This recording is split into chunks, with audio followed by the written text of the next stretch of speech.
Fernanda, você me escuta?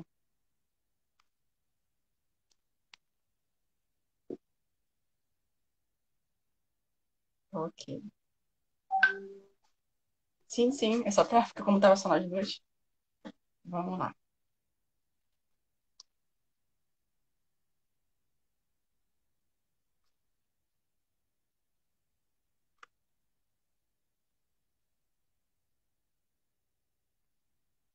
Olá, boa tarde.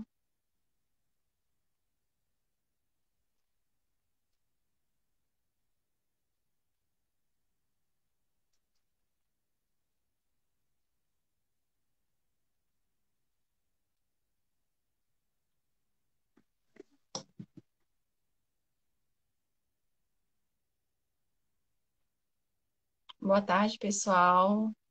É só.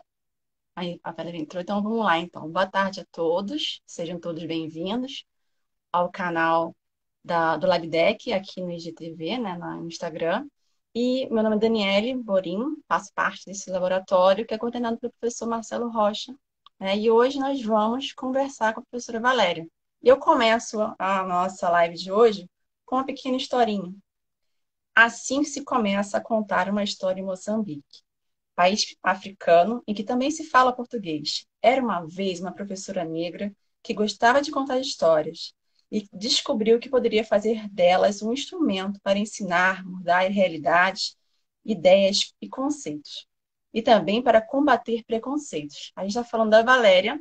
A Valéria entrou aqui, vou só convidá-la aqui novamente. Só um momento.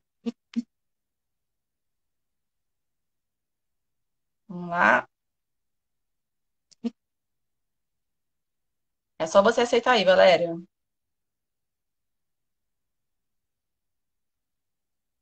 Enquanto ela está se preparando lá.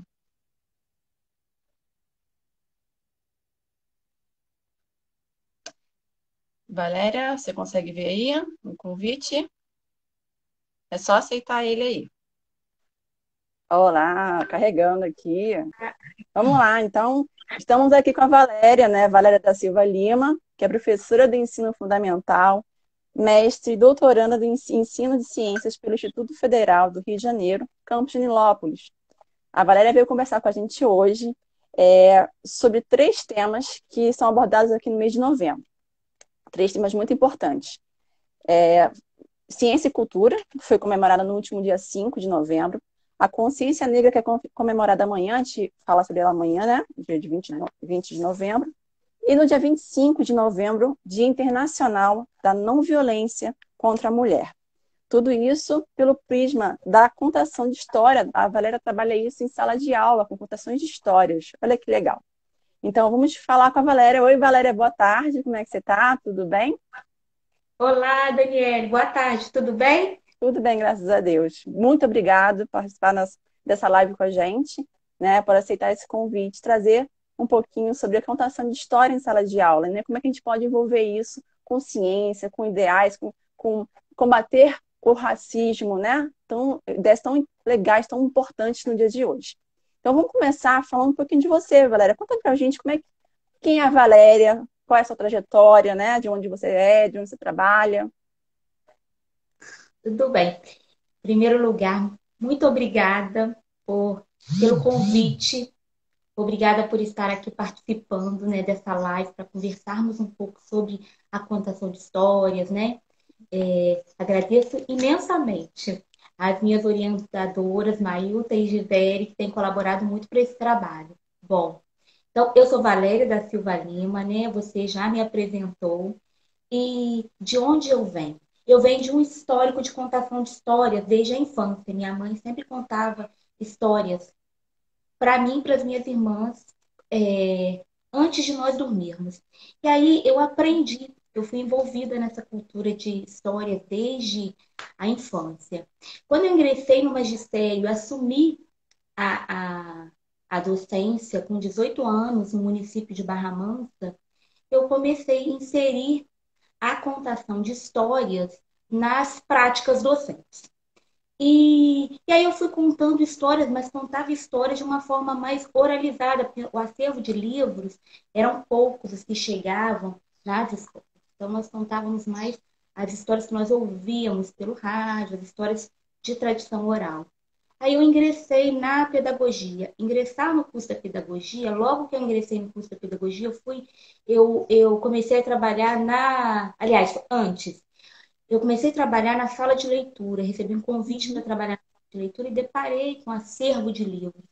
E aí eu disse, eu preciso de estudar, eu preciso de envolver mais na cultura letrada, preparar mais para o exercício da docência, porque nós, o exercício da docência é um eterno aprendizado. E aí eu entrei na graduação, fui fazer pedagogia, fui estudar e fui aprendendo mais, fui estudando mais sobre a questão da literatura, como formar o leitor, como trabalhar com a inserção do aluno na cultura letrada, mas enquanto eu fazia isso, eu já comecei a fazer pesquisa. Às vezes nós achamos que nós fazemos a pesquisa na academia, mas o professor na sala de aula ele já inicia. Então eu vejo o início da pesquisa, agora eu tenho consciência disso, o início da pesquisa lá no chão da sala de aula, quando eu comecei a perceber que eu não tinha livros de literatura africana, de literatura indígena para poder trabalhar com os meus alunos e inquietava as minhas o meu fazer docente.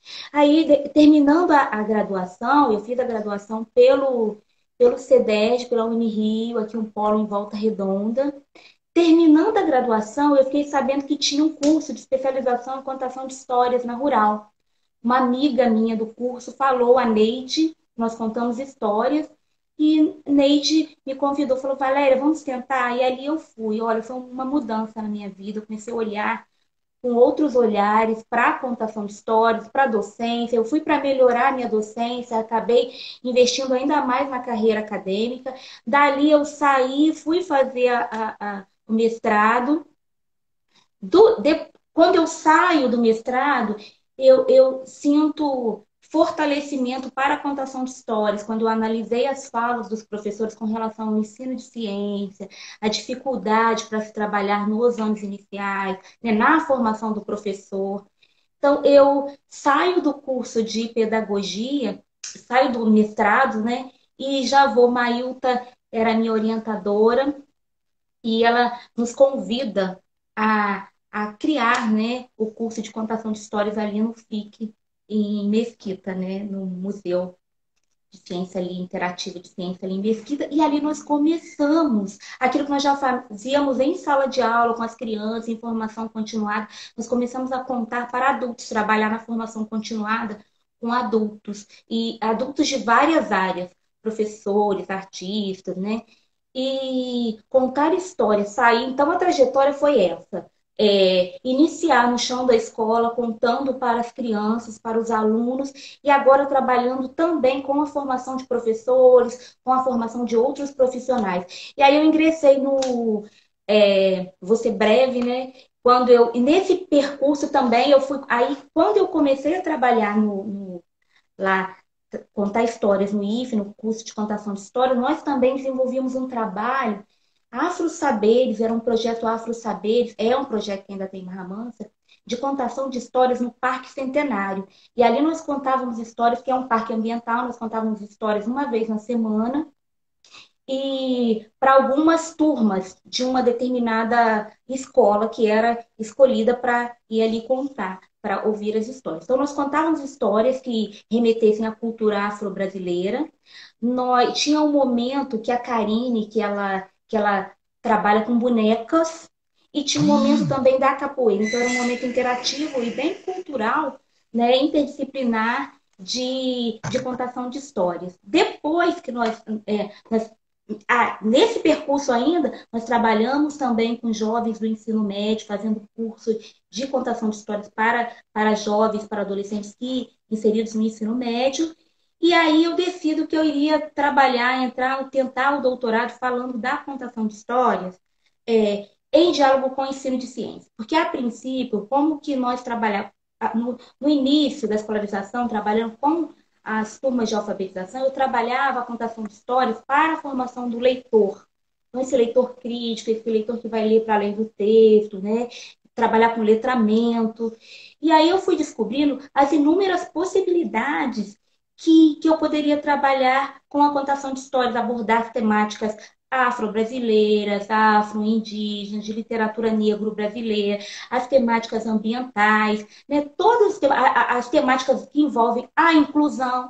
Então, eu fui abarcando todos esses conhecimentos, todos esses saberes, né, que foram constituindo na prática pedagógica, na pesquisa, né? E eu fui criando elementos para entrar no doutorado, e aí é o que Então, nós estamos fazendo agora. você começou então, eu tô vendo que você colocou as bonequinhas atrás de você, né? Preparou um cenário, né? Dentro dessa parte. Com que, assim, a partir de que idade você começou assim, com as turminhas, né? Tinham que idade começaram a contação de história, né? Elas tinham que idade, mais ou menos? Que você começou com 4 os pequenininhos, 4 aninhos. E aí depois Isso, foi para o pessoal da formação de professores, né? Que é o ideal, né? Eu acho exatamente. interessantíssimo isso, porque às vezes eu vejo muito isso. Eu tentei contar uma historinha no começo, vocês viram, eu não tenho nenhuma habilidade. Eu preciso ter mais conhecimento. Assim, porque contar história não é contar uma história, você tem que ter um estudo realmente, né? Tem que ter um preparo, né? Como é que é esse preparo, como é que é esse seu estudo, como é que essas histórias podem atuar em sala de aula? Então, exatamente, você falou uma coisa muito importante, Daniela, é a questão da formação, do preparo, né? Da cultura da literatura, ter o acesso aos livros. Então, quando eu fui trabalhar na sala de leitura, eu tive esse acesso que antes eu não tinha por conta das demandas curriculares. Então, eu tive esse acesso, eu comecei a fazer as leituras, fazer as pesquisas. E aí perceber qual é o texto que eu posso trabalhar com os alunos da educação infantil, qual é o texto que eu posso trabalhar com alunos maiores, com os alunos, e agora com adultos, né? Então, assim, você vai procurando elementos que você adaptando aquelas histórias ao público específico. Então, a gente desmistifica a ideia de que as histórias são só para crianças, né? Que as histórias Uhum. só para entretenimento. Não, elas podem funcionar também como entretenimento. Sim, mas elas também exercem elas têm outras funções, tem as funções de ensinar, tem as funções de ninar, né? De ensinar a ciência, de trabalhar as questões étnicos raciais, de valorizar a estética e a beleza do cabelo negro, trabalhar as diversas culturas. Então, é mais ou menos isso. Eu comecei com alunos de 4 anos, agora até com a formação, com o curso de formação de professores. E já que você falou sobre essas histórias, quais são essas histórias que você trabalha, né? Quais são as histórias que você traz para a sala de aula, que você mostra para esses professores? Quais são essas histórias? Conta pra gente. Então, são muitas histórias. Hoje, como nós estamos na véspera do Dia da Consciência Negra, né? Nós vamos apresentar, trouxe aqui dois livros para apresentar para vocês. Mas nós trabalhamos, o que nós fazemos? Nós pretendemos valorizar todas as culturas, né? A cultura indígena, a cultura europeia, a cultura afro-brasileira, a cultura negro-brasileira, né? Que é aquela cultura aquela literatura escrita pelos negros brasileiros e que pensa assim no receptor negro brasileiro. Então, o Cúcio Luiz Silva ele fala sobre isso. Ele traz no seu livro, né, que é importante trabalhar isso, essa valorização da escrita do próprio negro brasileiro. Então, são muitas histórias, né? O acervo, se nós formos fazer um levantamento das histórias europeias, nós temos acessibilidade muito maior. Mas nós precisamos de apresentar também as outras culturas. Então, isso é trabalhar cultura, não é só num dia específico, mas apresentar durante todo o ano letivo, falando de espaço escolar, falando de currículo, é apresentar durante todo o ano letivo essas diversidades de histórias. Então, foi a forma que eu encontrei para valorizar a questão étnico-racial, a questão indígena também, que a gente não vai falar muito hoje, Uhum. mas é preciso pensar, né? Que cor que é a ciência, nós sempre falamos sobre isso. Que cor que é a ciência que nós divulgamos? Quais são as pessoas, quais são as cores, né? Que nós, representadas pelos cientistas. E o que essa ciência faz? A ciência eurocêntrica que é passada para nós. Então, nós precisamos de inverter, repensar como que nós vamos valorizar as culturas do Sul. O Ventura dos Santos, ele fala sobre a epistemologia do Sul. Então, como que nós podemos fazer isso? Então, eu ficava, inquietava-me muito o trabalho com os anos iniciais e pensar assim, como que eu posso fazer, divulgar, falar sobre racismo sem falar de forma dolorosa. Então, eu encontrei um caminho, que a docência, por isso que é importante falar a trajetória, fazer uma linha do tempo, que às vezes nós esperamos que as respostas venham muito rápidas na nossa vida profissional, pessoal, acadêmica. Mas eu acho que o percurso é mais importante do que o final. Então, esses livros que eu vou apresentar, eu escolhi dois livros.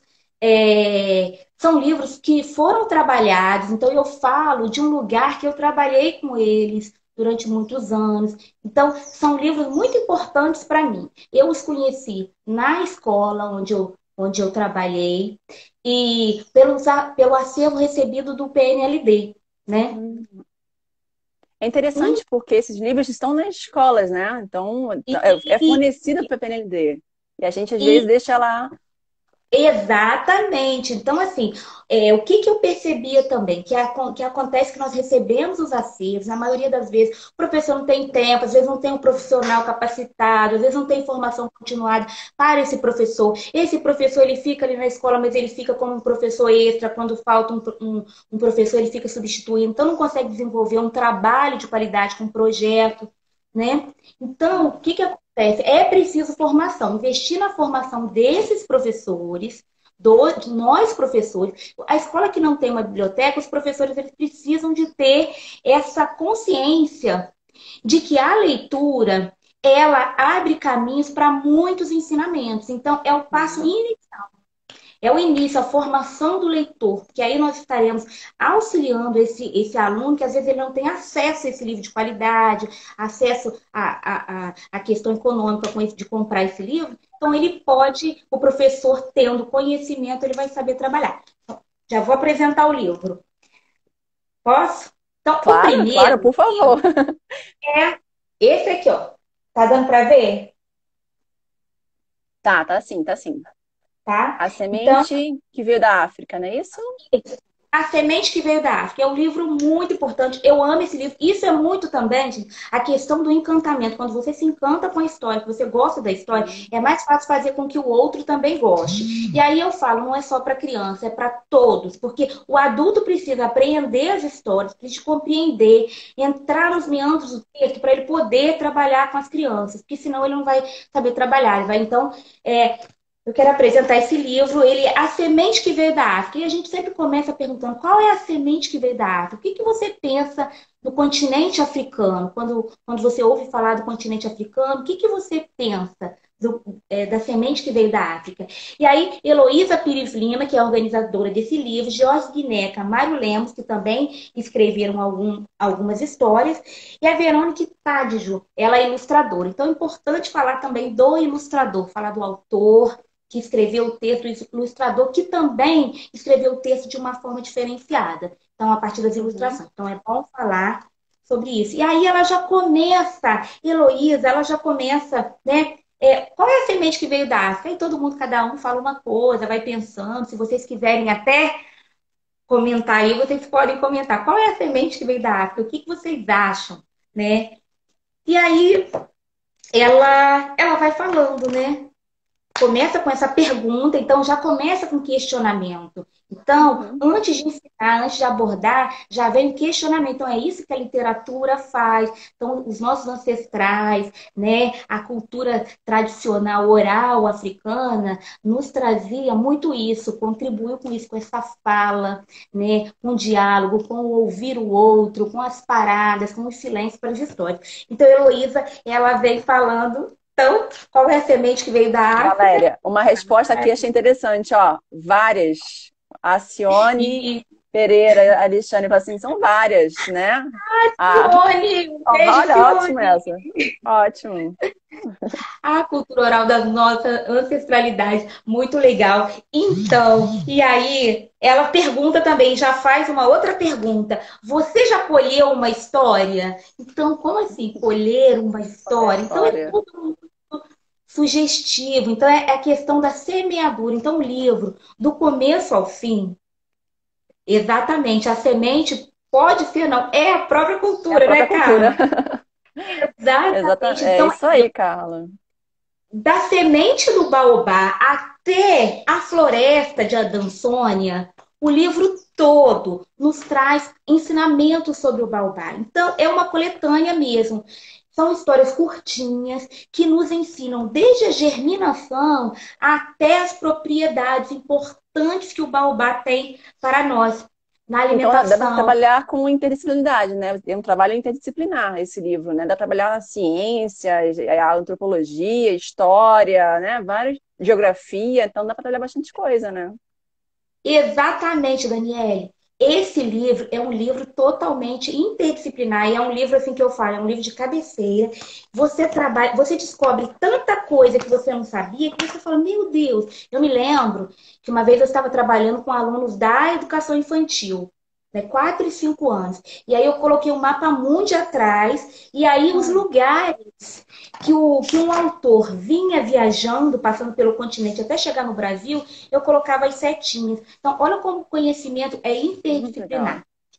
Teve uma vez também que uma aluna, ela dramatizou a primeira história. A primeira história da Heloísa Pires Lima é As Sementinhas de Gigante. Então, começa com a germinação. Eles pensaram muito Uhum. bem na escolha desse livro e tem tudo a ver com as temáticas da BNCC para o ensino de ciências, né? Que é a matéria Olha, e energia, vida, evolução, Uniterra e universo. Então, todos esses temas, esses 3 temas que vão desde o primeiro ano até o nono ano, eles podem ser trabalhados. que legal. E aí, vai falando, George Guineca, né? Ele é da Costa do Marfim. Importante também, quando se trabalha a questão da africanidade, situar no país. Porque para desmistificar essa ideia de que a África é um país. Então, a África não. É um continente, tem vários países, tem várias religiões, tem vários idiomas, várias culturas, né? Então, então como que nós vamos apresentar isso para as crianças e para os adultos também? Que nós só ouvimos falar de racismo de uma forma muito cruel. Mas aí, isso ele vai estudar, ou se nós quisermos estudar essa história triste, nós vamos estudar mais tarde. Primeiro você tem que encantar, mostrar um encantamento, produzir conhecimento, porque nós não vamos só trabalhar com a imaginação, nós vamos fazer o link entre imaginação e o real. É nesse sentido que a gente trabalha. E aí a gente não fala historinhas. Eu ouço muito as pessoas falarem, ah, vamos contar uma historinha, você vai contar uma historinha? Não, eu vou contar uma história. Porque ela tem um peso científico. Ela saiu daquele campo, né, do senso comum e ele partiu pelo conhecimento epistemológico. Ou seja, então houve uma produção de conhecimento a partir do momento que você estuda, que você mergulha no texto. Então não é uma historinha. Você está pensando, tem uma intenção, você não está trabalhando de forma aleatória. Mesmo contando uma história, uma dessas histórias que a Nielete, né? A Nielete e o Embondeiro, que é uma história linda. Você pode trabalhar qualquer uma delas para ninar, mas até mesmo para ninar, nós já sabemos que o sono é também um momento de aprendizagem. Então, as histórias elas precisam de ser valorizadas. E uma das formas que eu encontrei para valorizar as histórias foi estudar sobre elas, dedicar o tempo, aproveitar que já era a minha experiência docente e colocar uma lupa de pesquisador em cima dos textos. E aí, mais uma coisa desse livro. Divide direitinho o local onde que ela é chamada de baobá, né? Onde a árvore é chamada de baobá. Na Costa do Marfim ela é chamada de baobá. E aí tem algumas histórias que fazem referência onde ela é chamada de baobá. E nos lugares onde ela é chamada de embondeiro, por exemplo, em Moçambique, ela é chamada de embondeiro. Então, essa árvore de muitos nomes, de muitos tamanhos, de muitas propriedades, ela é conhecida de várias formas, com vários nomes, né? Até apresentar no final quase no final do livro, a Heloísa, ela apresenta o nome científico, a Dansone digitata, por que ela recebeu esse nome, quem foi lá, foi um francês que foi lá, fez um relatório, levou para a comunidade europeia, né? Então, a questão da cultura, né? A questão da apropriação cultural é muito importante nesse livro. E outra coisa também que eu acho muito interessante nesse livro é a questão da, da relação que nós podemos fazer entre África e Brasil. O baobá, quando a gente fala assim, baobá, parece assim, quando você já é acostumado a trabalhar numa escola, as crianças já até sabem. Ah, baobá é a barrigudo, é embondeiro, a dançona digitata. Mas, e aproximar, parece que é tão distante de nós temos algumas espécies aqui no Brasil, poucas espécies, mas como que nós podemos aproximar esse conhecimento das nossas crianças, de nós mesmos? Nós podemos aproximar a partir dos cosméticos. Eu comecei a perceber, encontrar o baobá, o óleo de baobá, nos cremes que eu comecei a Olha, comprar durante a minha transição capilar, né? Então eu percebi que o baobá estava tão próximo de mim quanto eu mais imaginava. Então eu comecei a mostrar para os alunos, mostrar para as alunas, e isso auxiliou a minha pesquisa. Então a África está lá, mas está cá. Então é uma forma de produzir cultura, de dinamizar saberes e apresentar conhecimentos até desconhecidos. E às vezes é um livro que está ali, ó, dentro de casa e a gente não sim. sabe A a riqueza que ele tanta é, né? variedade, a riqueza. Exatamente. A Ah, ainda tem mais riqueza que uma ele coisa, é. não é só isso, não. Aqui, ó, é da semente, né? Começa com a semente, as sementinhas de gigantes. Tá dando para ver? Tá um pouquinho de reflexo. Agora, aí deu sim, deu sim. Então, Vai. até a floresta de Olha, baobá, de Adansônia. Olha, as ilustrações lindas, né? lindas Lindas, fotos. lindas. Vale a pena. Vale a pena ter esse livro. E no final, não é só isso, não. Também o fruto, ó. Ai, tá dando pra ver, sim, sim. Então, o fruto, o livro fala que tem 6 vezes, a polpa tem 6 vezes mais vitamina C do que a laranja. Então, tudo se Nossa, aproveita no baobá. A sombra, ele pode utilizar como um recipiente hídrico, né? Porque o seu caule esponjoso armazena água. Até quando ele morre, ele pode ser aproveitado, porque ele fica como uma montanha de fibras, e ali olha. fazem Eu vou, tecidos. vou, vou ser ousada, Valéria. Eu acho que dá pra ver tudo. Além da a cultura e a história do baobá, né? Tudo se aproveita dele, não é verdade? Tudo, a cultura, a Tudo. A cultura e história, a as história roupas, dele por dentro. Tudo por dentro tudo, dele. tudo. A Muito semente, legal. ela pode ser triturada, comer com amendoim, pode fazer Olha, caldo. Então, tudo se aproveita do baobá. Então, vale a pena, eu acho que é isso. É nesse sentido que eu vejo a ciência, uma ciência próxima da gente, uma ciência que nos sim. ajuda a entender as outras culturas, né? E que nós extraímos conhecimentos. E tem Bom, uma questão interessante também, a gente foge da questão europeia, né? Essa cultura europeia, essa exaltação da cultura europeia americana, a gente foge disso e vamos voltar nas nossas raízes, né? Isso é interessantíssimo, importantíssimo. exatamente. Então, é preciso apresentar. É porque a cultura europeia, ela já criou o seu nome. Agora, nós precisamos de apresentar as outras culturas. Né? Uhum. Apresentar as Sim, claro. culturas para quê? Porque a escola, nós, professores, nós divulgamos conhecimento. Então, nós precisamos desmistificar aqueles estereótipos enraizados socialmente. Né? Então, Com uma das certeza. formas que eu encontrei, então cada um vai encontrar o seu caminho para trabalhar de uma forma mais humana, democrática e para que o conhecimento chegue a todos. Quando nós pensamos em dia 20 de novembro, Dia da Consciência Negra, não é um dia do negro, é o dia da consciência, ou seja, consciência de que os povos africanos, nós negros, nós também produzimos cultura e nós somos desvalorizados. E aí nós pensamos, quantos professores, aí eu faço alguns questionamentos. Quantos professores negros você já teve na sua trajetória? Né? Quantos professores universitários você já teve? Você já foi atendido por quantos médicos negros? Então, porque as pessoas que trabalham na sua casa, que limpam a sua casa, qual é a cor dessa pessoa? Qual é a cor das pessoas que estão sendo mais vítimas agora da Covid? Então vamos pensar, nós precisamos de pensar. E aí, sem falar na questão do gênero. Se entrar na questão do gênero, aí a discussão ainda vai ser maior, né? Porque a Djamila, no livro dela, ela fala da questão hierárquica, né? Do Sim. homem branco, né? O homem branco, a mulher branca, o homem negro e a mulher negra. Então, aí a gente é um momento de repensar mesmo. Então, como que a gente vai fazer? Cada um vai ter que encontrar o seu caminho para lutar, para resistir, para dizer não a esse sistema colonizador que ainda permanece, né, no nosso cotidiano. Então, a forma que eu encontrei, que eu sempre tive vontade, eu sempre fui muito crítica. Mas como eu posso trabalhar isso? Então, as histórias foram elementos importantes para que eu pudesse trabalhar dessa forma. E aí tem mais uma coisa. Hum. Além disso tudo, ainda tem formas de brincar. Tem dois jogos, tá? Ai, que legal. Que eles apresentam no final, que é o Desse Avalé livro, e né? Matacosana. Isso. Então aqui eles Legal. apresentam também como que eles são jogados e as regras do jogo também. Então, tem tudo nesse livro. Isso aqui é uma biblioteca que eu acho que todo professor, todo mundo deveria ter para aprender um pouquinho de África e aproximar um pouco a África do Brasil. Bom, eu acho que agora a gente pode falar da outra, né? Sim, sim, por favor.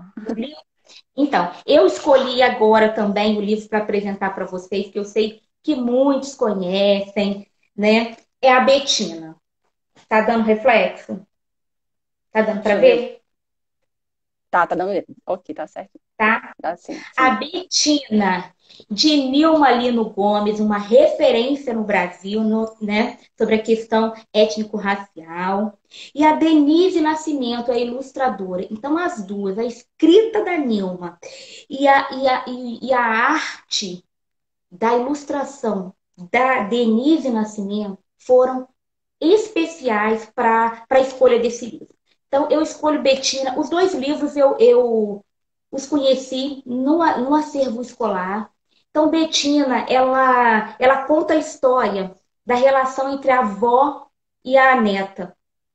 Betina é essa menina negra, personagem principal, que a avó trança os seus cabelos. E ela faz várias tranças no seu cabelo. E esses penteados encantam as suas colegas, as vizinhas da rua. Então, trabalhar com a estética do corpo, da cor e do cabelo negro é um tema maravilhoso e muito importante para quê? Para valorizar esse personagem, essa pessoa, esse sujeito, personagem não, esse sujeito que foi invisibilizado durante séculos e que ainda é invisibilizado. Então, Betina é um livro de resistência, é um livro que deve ser trabalhado, eu já trabalhei muito, então eu fazia oficina de tranças na escola, Legal. convidava cabeleireiros do bairro para vir contar histórias, para vir trançar os cabelos, nós fazíamos desfile de modas. Então, Betina, ela vem fazer isso, ela vem trabalhar, aqui a Betina, ó. Ai, que legal. Betina é essa representatividade negra, então ela representa as infâncias negras, né? Porque a criança negra é sempre o outro, o negro é sempre o outro, né? E esse outro que é invisível, esse outro que não tem voz, esse outro que não tem lugar de fala, que não tem lugar de moradia, que não tem direitos, né? E Betina, ela vem trazer isso, ela vem trazer essa valorização da infância, né? E aí, quando o Nilma Lino Gomes apresenta a Betina, ela apresenta essa valorização das infâncias, porque às vezes a gente pensa numa infância, mas tem várias infâncias. Então, pensar nas infâncias é pensar também na infância de uma menina negra, né? Negra que vive no Brasil ou que vive em outras partes do mundo, mas aqui especificamente falando de uma menina negra, onde será que essa Betina vive? Então, pensar numa Betina é dar voz para essas meninas negras. Então, ela fala das infâncias, ela fala do gênero, né? E ela fala da estética do cabelo. Porque colocou na nossa cabeça uma estética de cabelo, um padrão que deve ser Sim. seguido por todos, mas não deve. E aí nós precisamos de repensar sobre isso. Então, Betina, ela vem trazer isso também, no estudo da Nilma Lino Gomes, né? Na sua tese de doutorado sobre os salões ela apresenta isso, ela escreve tanto para adultos como literatura infantil. Então, Betina, ela traz essa representatividade, por isso escolhi a Betina. Escolhi a semente que veio da África, que são as histórias, a nossa tradição oral, a força do baobá, o sagrado, né? A nossa relação com a natureza. Nós somos também parte da natureza, nós não estamos desvinculados da natureza, nós somos parte, então nós precisamos de respeitar, cuidar desse espaço que é único, coletivo, usado de forma desumana, né? Sim. E Betina, ela apresenta isso. A avó, ao passar os cremes, né? Remete, né, à ancestralidade, o cuidado com o cabelo, o uso do baobá, da essência do baobá mesmo no cabelo. Então é isso, Betina vale a pena ler, tá? E valoriza Valéria, também as distrações. então, a gente estava falando sobre a questão sobre o preconceito, sobre o racismo, como é que trabalhar isso em sala de aula, com a história da Betina. É, você como docente, você já sofreu algum tipo de preconceito racial durante sua trajetória, né? E essa contação de história, ela ajudou a desvelar ou a trabalhar, né, esse preconceito? Já, já sofri muito, muito mesmo. E muitas falas, sabe, nós já ouvimos. Ah, às vezes em conversas você ouve de fora, né? Ah, Deus me livre, se eu fosse mulher, pobre, negra, eu seria muito triste. Eu já ouvi essa fala. Já ouvi muitas vezes, às vezes eu estava na escola mesmo, alguém chegava e falava assim, eu gostaria de falar, eu e a estagiária. E eu, estagiária, nós na sala, quem que é a professora? Sou eu, mas você, a pessoa tinha um estranhamento. Então, assim, o lugar da mulher negra ainda não é na sala de aula, sabe? Então, é preciso desconstruir essa ideia.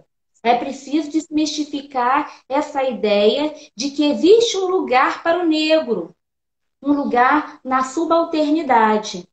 E aí eu comecei a trabalhar, sabe? Comecei a fazer na especialização, eu trabalhei com as questões da africanidade.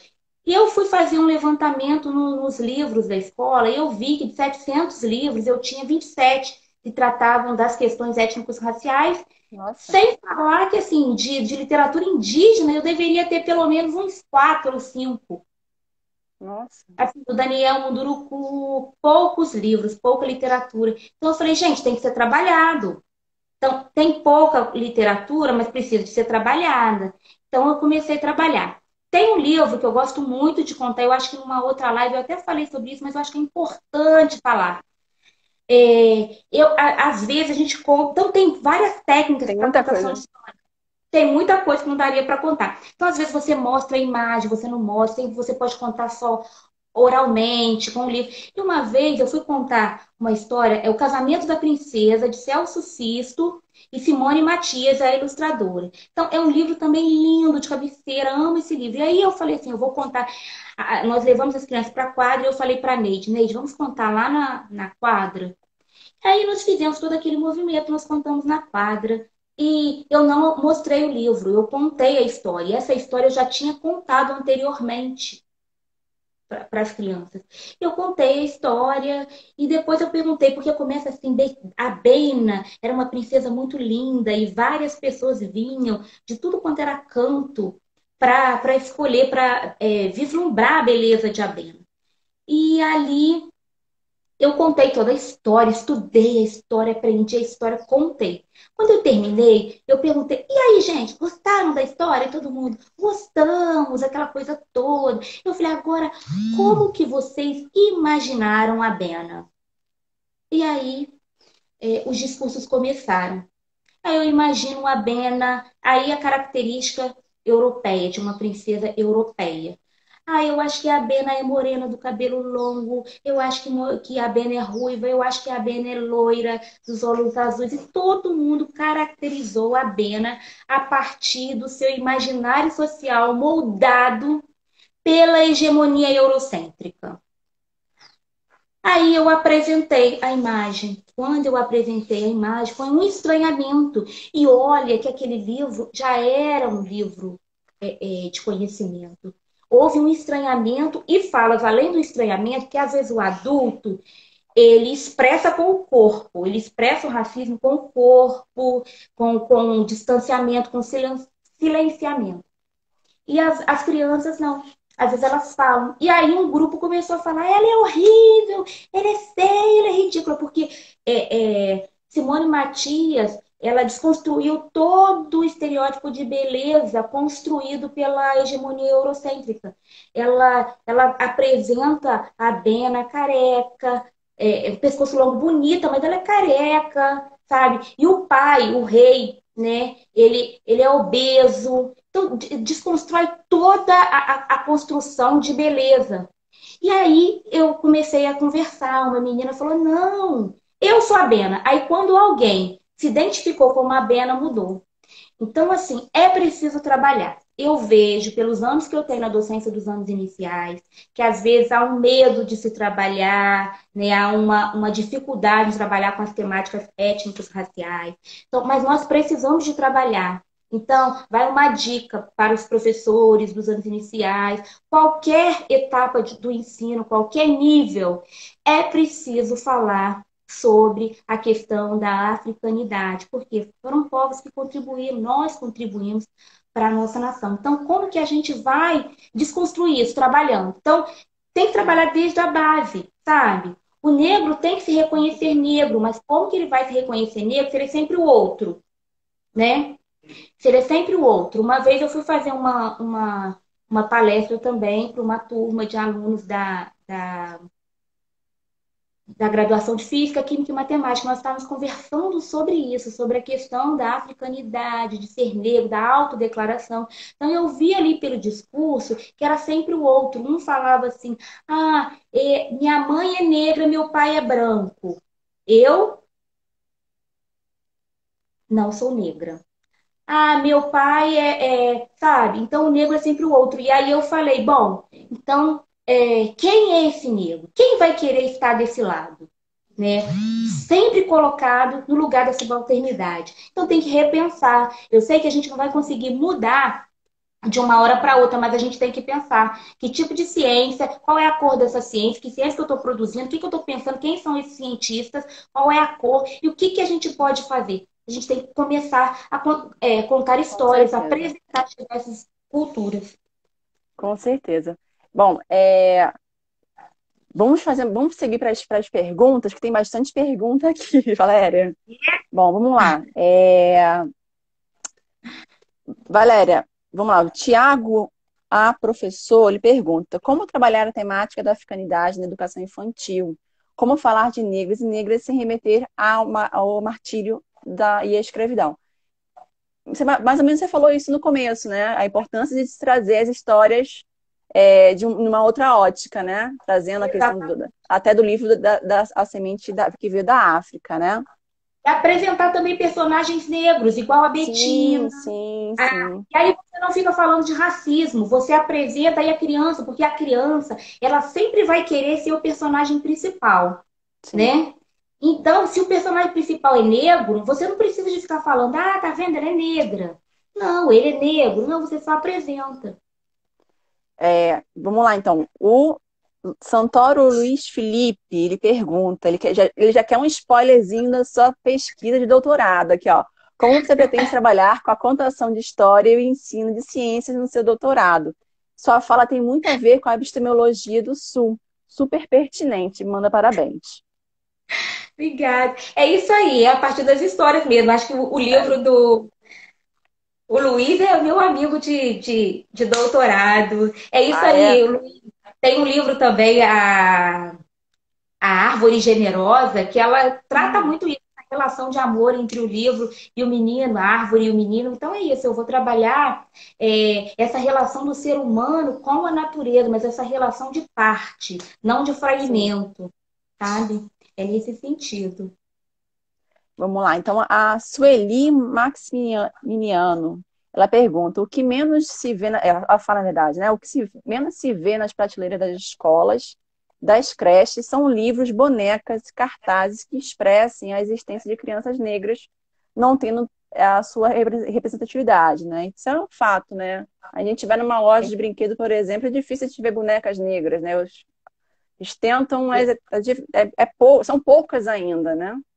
É A, verdade. a Caroline Borim, né? Minha irmã, hein? A Caroline perguntou, né? O livro da Bettina é para o público infanto-juvenil? Sim, sim. Na verdade, tem essa caracterização, né? Por conta das escolhas, editoras fazem, precisam, né, de fazer organizar. Mas, olha, é para o público infanto-juvenil, mas esse livro, ele serve para todas as idades. Betina trata de cabelo, trata da relação entre vó e neta, trata de família, trata de humanidade. Então, e outra coisa, tem vínculo com o real. Isso que é o mais importante. As histórias, elas por isso que você não pode contar de qualquer forma, porque você precisa de se encontrar no texto, encontrar link com o real.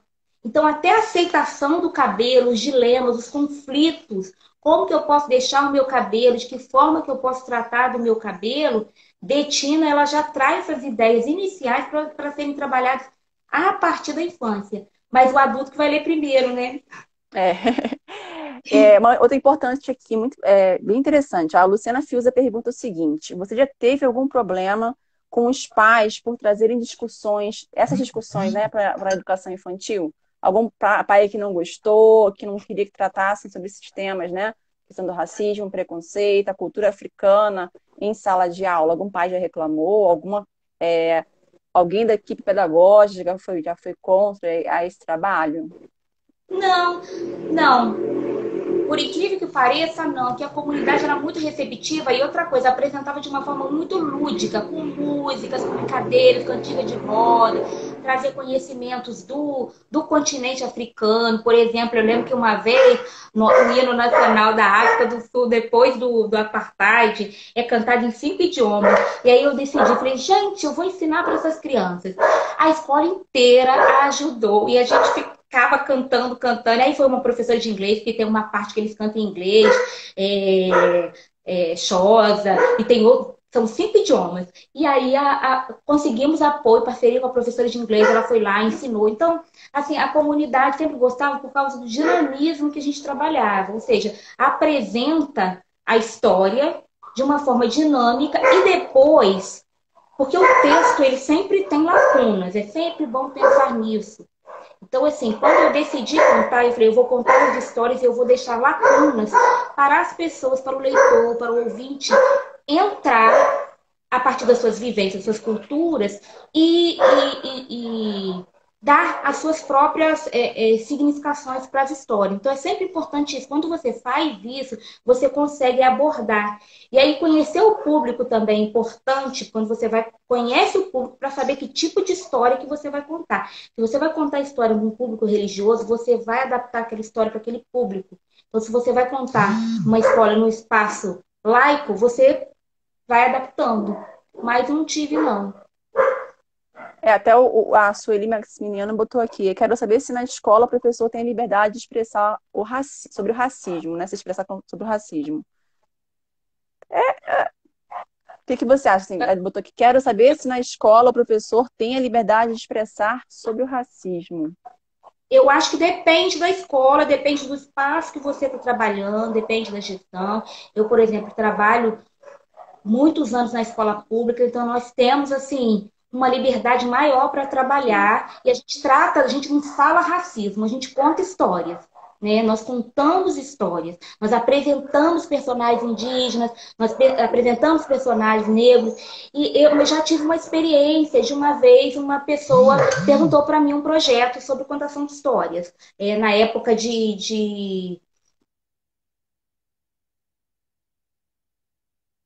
do ano. Então, é preciso trabalhar durante todo o ano, né? Nós temos a Lei 10.639 de 2003 e agora ampliada para 11.645 de 2008, né? Que trata da questão africana, afro-brasileira e indígena no currículo escolar, em todo o currículo escolar, mas especialmente nas áreas de literatura, educação artística e histórias brasileiras. Mas é preciso trabalhar durante todo o ano. E aí uma pessoa perguntou para mim, pediu trabalho numa rede privada. Ela pediu um projeto. Eu peguei e apresentei os livros. Olha, você pode trabalhar esse livro, esse livro, esse livro. Ela falou, ótimo, mas eu não vou poder. Depois que ela viu os livros, a proposta do trabalho, ela falou, ai, você desculpa, mas eu não vou poder trabalhar, porque senão eu vou perder meu emprego. Aí eu Nossa, falei, eu sinto muito, mas é uma questão legal, é obrigação do professor apresentar as diversas culturas, que isso não tem nada a ver com religião. Ah, eu não posso trabalhar. Eu falei, ah, então eu fiquei muito triste, sabe? Eu fiquei muito triste porque ainda nós deparamos com esses problemas. sim. Sim. Então tem Infelizmente, que né? Então tem que trabalhar. Então tem esse momento aqui é um momento de discussão mesmo. É para discutir, para refletir. E aí o professor de química, ah, mas como que eu vou abordar essa temática afro-brasileira, ou negro-brasileira, afrodescendente no currículo? Não sei, você vai procurar caminhos. Nesse livro aqui, ó, A Semente que Veio da África, o Mário Lemos, ele fazia, na época que ele escreveu, ele fazia engenharia química. Então ele falou que ele gosta das misturas, né? Então assim, aí o professor ele vai encontrar as formas que ele vai utilizar, a questão do jogo, é uma forma interdisciplinar de apresentar o Avalé como um elemento lúdico para o ensino da matemática, Sim, né? E aí como? E aí você já está trabalhando um jogo que tem origem no continente africano, vai estudar sobre o país, como se joga. Então, assim, é uma busca. Eu acho que a pesquisa, ela se faz a partir da lupa. Você precisa de olhar com mais profundidade. E aí sim. cada um vai encontrar, mas precisa de a gente não pode falar só de uma cultura. Então, é muita responsabilidade ser professor. Ser professor é de uma responsabilidade muito grande, porque você tem que estudar a vida inteira. Então é isso, Sueli. Eu acho que é um desafio constante. Você vai tentando encontrar os caminhos para resistência. É. É, gente, tem várias perguntas aqui ainda. A gente, pelo que essa questão do horário, infelizmente a gente vai conseguir responder a todas. Mas vamos fazer o seguinte, Valéria. A gente pode colocar depois no post lá do Instagram as sugestões de livros, né? Aqui são vários livros, né? Dentro dessa temática que podem ser trabalhados em sala de aula, né? Podem, é, podem e devem colaborar muito, né? Para o ensino-aprendizagem. Que a gente coloca nesse post porque a questão do tempo, infelizmente, né? A gente está quase É, chegando já a uma hora de live já, né? Então, essas perguntas também a gente tenta tentar responder depois a vocês, tá? Devido ao tempo, né? O que, é, assim, agradecer muito a você, Valéria. Muito obrigada mesmo pela sua participação, pelo seu trabalho. Parabéns, parabéns. E que venham mais Valérias, né? Que tenham mais Valérias para trazer essa riqueza, essa importância de trabalho que você traz, né? Para a sala de aula, para a educação. Muito obrigada, muito parabéns, né? É muito bom ter pessoas assim como você na educação. Enriquece muito, muito mesmo. eu que agradeço, Daniela, eu agradeço muito. Quero agradecer os meus amigos que estão por aqui, Maílta, Gisele, os amigos lá do doutorado, meus amigos da pedagogia. Quero agradecer esse momento, porque eu acho que a trajetória ela precisa de ser contada, né? A nossa trajetória precisa de ser contada por meio das histórias. E a ciência, ela pode colaborar dessa forma. Ela pode Com colaborar com a certeza. ciência, porque ela é um elemento que estuda, que busca, que observa, que produz conhecimento. Então, eu que agradeço esse momento. Nós teríamos muita coisa para falar, mas é muito Temos que importante marcar uma mais reflexão lives. lá. Muito obrigada mesmo. Agradeço de coração o convite. E falar sobre africanidade é falar sobre consciência, Sim. né? É o tempo todo. E aí a gente vai falando o tempo todo e vai resistindo, né? Você gostaria de deixar a mensagem final para a importância desse dia de 20 de novembro, né? Quer deixar uma E frase final, uma importância? quero deixar assim. Eu quero deixar um provérbio aqui desse livro, sabe? Que diz assim, ó, um provérbio africano, que a sabedoria é como o tronco de um embondeiro. Uma pessoa sozinha não consegue abraçá-lo. Então é isso. Muito Juntos nós obrigada. somos. Muito obrigada, lindo provérbio. Muito obrigada mesmo. Aproveitar e agradecer a Bruna, que deu um suporte aqui, trazendo as perguntas, né? Agradecer ao pessoal do Labdec, né? Esse laboratório de divulgação científica e ensino de ciências, coordenado pelo professor Marcelo Rocha. E obrigada mais uma vez, Valéria. Até a próxima. Até mais, Muito obrigada. pessoal. Beijos, se Beijo. cuidem, se cuidem. Até mais. Tchau, Isso. tchau. Tchau.